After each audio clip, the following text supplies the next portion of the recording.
Buenos días, ¿cómo están? Bienvenidos a Gregor Méndez. Vamos a desarrollar unas preguntas con respecto a la semana número 11. Bien, una arteria principal o importante que se ubica en la región del cuello es la arteria carótida.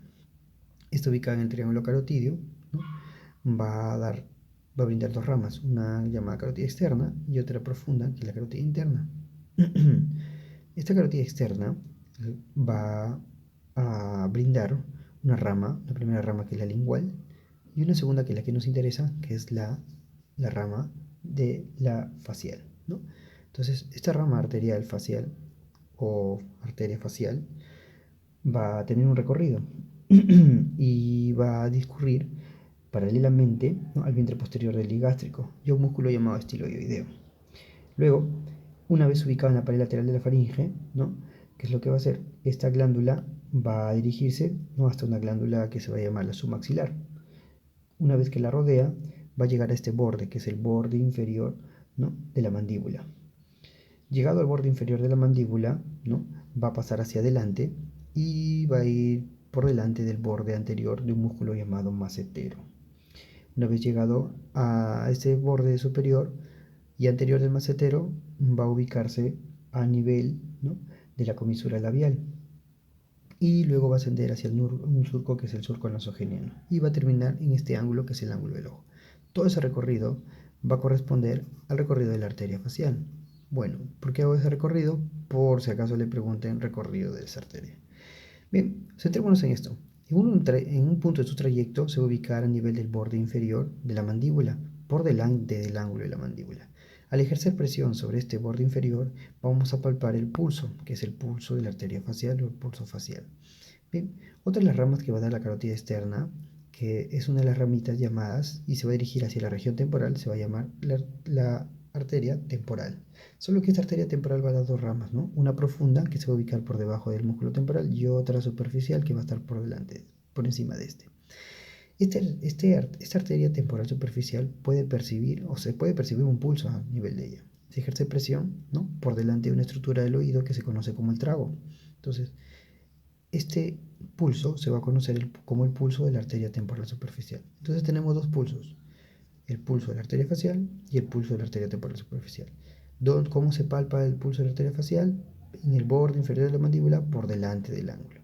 ¿Cómo se palpa o cómo ubicamos, o cómo se palpa el pulso de la arteria temporal superficial? Por delante del trago. Bien, entonces ahora vamos a describir una segunda pregunta. Bien, esta pregunta hacía referencia a la inervación sensitiva, ¿no?, de tres estructuras. De una que se conoce como la córnea, otra estructura que preguntaban era el ángulo de la boca, y otra estructura que preguntaban era el ángulo de la mandíbula.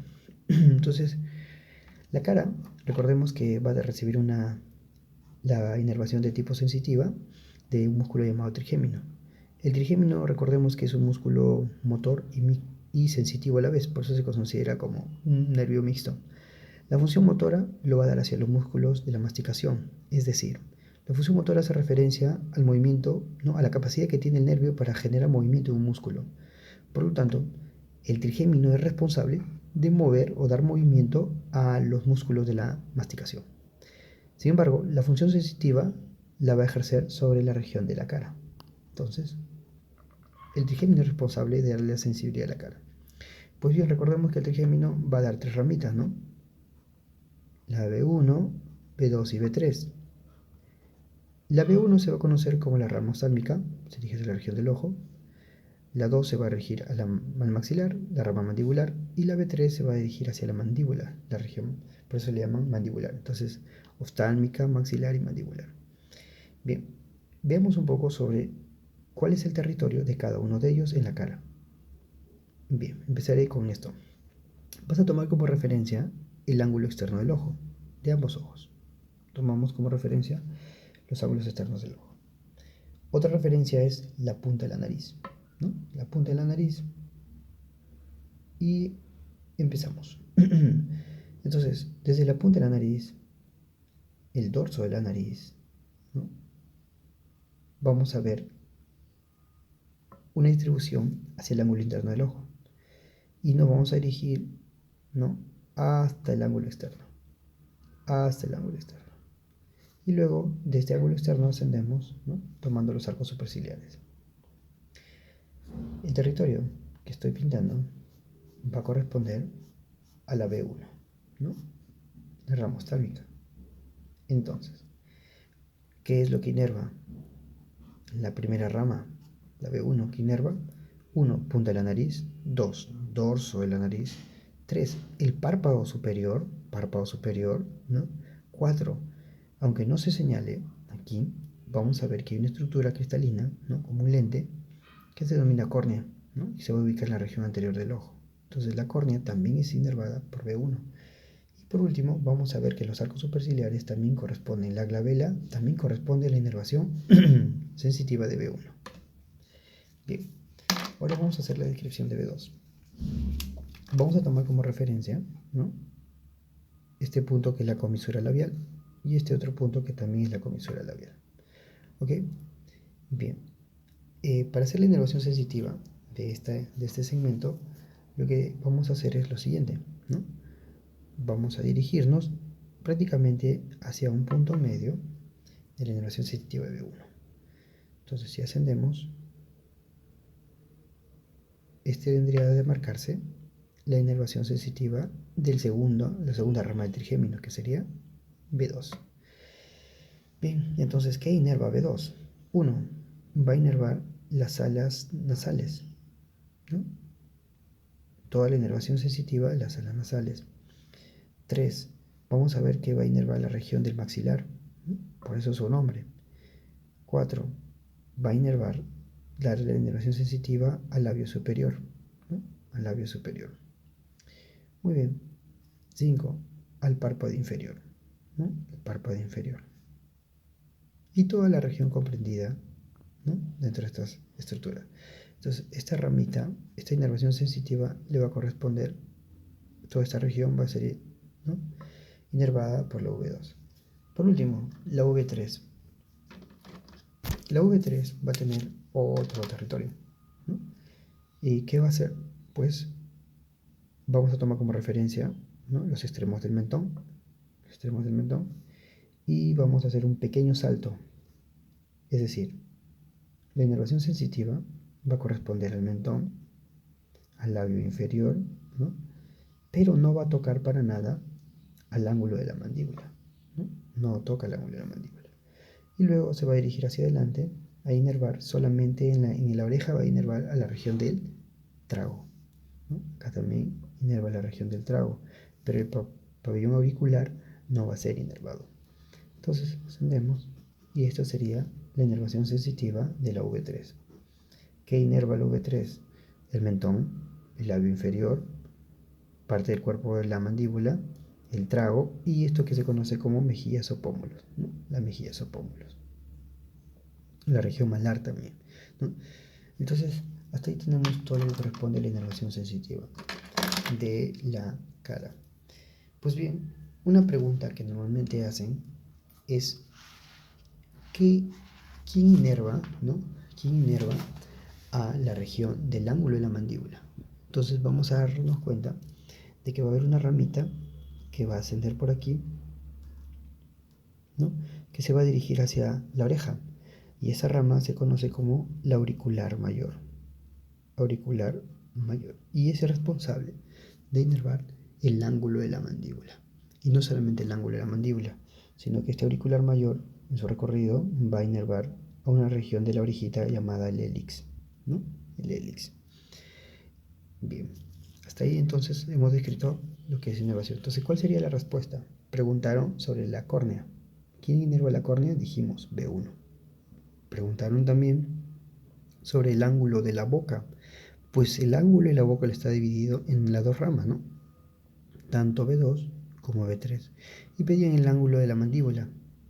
Sería el nervio auricular mayor. Bien, vamos a hablar ahora sobre el origen, inserción, inervación y acción y relaciones del músculo bucinador. Bien, primeramente el bucinador es un músculo que se va a ubicar y va a pertenecer a la región que se va a conocer como mejilla, ¿no? Que es esta región que se va a ubicar por detrás de estos procesos llamados procesos alveolares. Estos serían los procesos alveolares del maxilar. Y estos procesos que están aquí serían los procesos alveolares de la mandíbula. Bien, entonces, ¿qué se dice con respecto al origen? Bueno, el origen de este músculo, que es el músculo orbicular de los... ¿no? El bucinador, disculpen, el bucinador, se origina en estos procesos, ¿no? Conocidos como los procesos alveolares. En algunas literaturas hace referencia que se va a originar en los procesos alveolares de los 3 últimos molares, ¿no? Otros solamente dicen procesos alveolares del maxilar, procesos alveolares, ¿no?, de la mandíbula. Si no te dicen procesos alveolares, también llaman bordes alveolares, ¿no?, por su forma, ¿no? Bordes alveolares, entonces origen, bordes alveolares del maxilar, bordes alveolares de la mandíbula. Sin embargo, vamos a encontrar una estructura ligamentosa conocida como el rafe pterigomandibular. ¿Y por qué se llama así? Pues bueno, aquí está el hueso esfenoides y acá va a haber una estructura inferior conocida como la apófisis pterigoides. Usted debe recordar ello, ¿no? En este caso, la apófisis pterigoides medial va a extender un ligamento hacia la mandíbula y a este ligamento, conocido como rafe, ¿no?, por su disposición de sus fibras, se va a conocer como el rafe pterigo, por la apófisis pterigoides mandibular. Entonces, como puede ver, existen dos bordes, un borde anterior y un borde posterior. El borde anterior es el que va a servir como el punto de origen también de este musculito. Entonces el musculito, ¿no?, va a originarse, este músculo bucinador se va a originar, ¿no?, de esta región. Entonces tu bucinador vendría a disponer sus fibras de esta forma. Y luego, una vez originado en esta región, ¿no?, entonces tiene 3 orígenes, ¿no? Nuevamente, procesos alveolares o rebordes alveolares del maxilar, procesos alveolares o rebordes alveolares de la mandíbula y borde anterior de este rafe, que es el rafe pterigomandibular. Rafe pterigomandibular. Bien, luego este músculo va a dirigirse, como los músculos ¿no?, se va a dirigir y se va a insertar a nivel de ¿quién? Del ángulo de la boca, ¿no? Entonces va a ser una inserción a nivel del ángulo de la boca. Algunas literaturas también dicen se inserta en el ángulo de la boca, labio superior y en el labio inferior. Entonces serían los puntos de inserción. Bien, recordemos también lo siguiente: el músculo orbicular, ¿no?, va a cumplir unas funciones, principalmente el bucinador. Sé que tengo que el orbicular, el bucinador, el músculo bucinador, vamos a poner el nombrecito.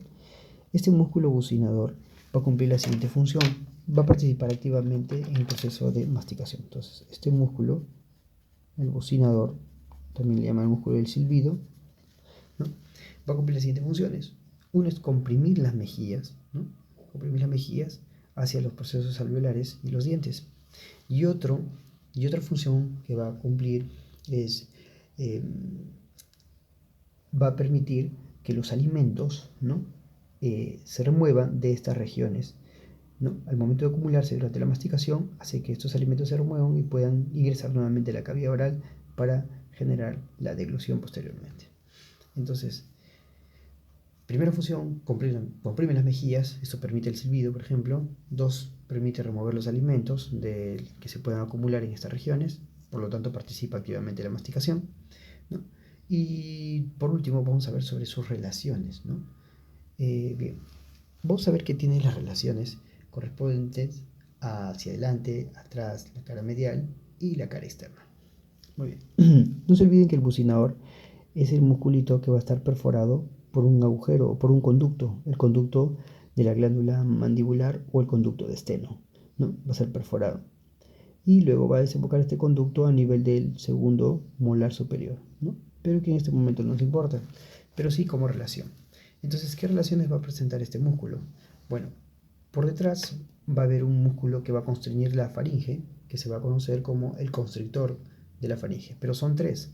Va a tener relación al constrictor superior de la faringe. Entonces, vamos a ver que está relacionado al constrictor superior de la faringe. Esa sería su relación posterior. Su relación anterior sería el musculito que se va a conocer y que lo he venido mencionando bastante, que es el orbicular de los labios, ¿no? Celante va a estar relacionado con este musculito que se va a conocer como el orbicular de los labios. Entonces hacia atrás con el constrictor superior de la faringe, hacia adelante con el orbicular de los labios. Vamos a ver que también va a estar relacionado por sus dos caras, la cara externa y la cara interna. La cara externa va a estar ubicado este musculito, ¿no? Que va a ser el que se dirige así, ¿no? Más o menos el ángulo y la rama superior de la boca, que es el macetero. Entonces, externamente está relacionado con el macetero y también con el conducto de Stenum, que ya lo mencionamos. Y internamente solamente va a estar la mucosa de la boca o mucosa bucal.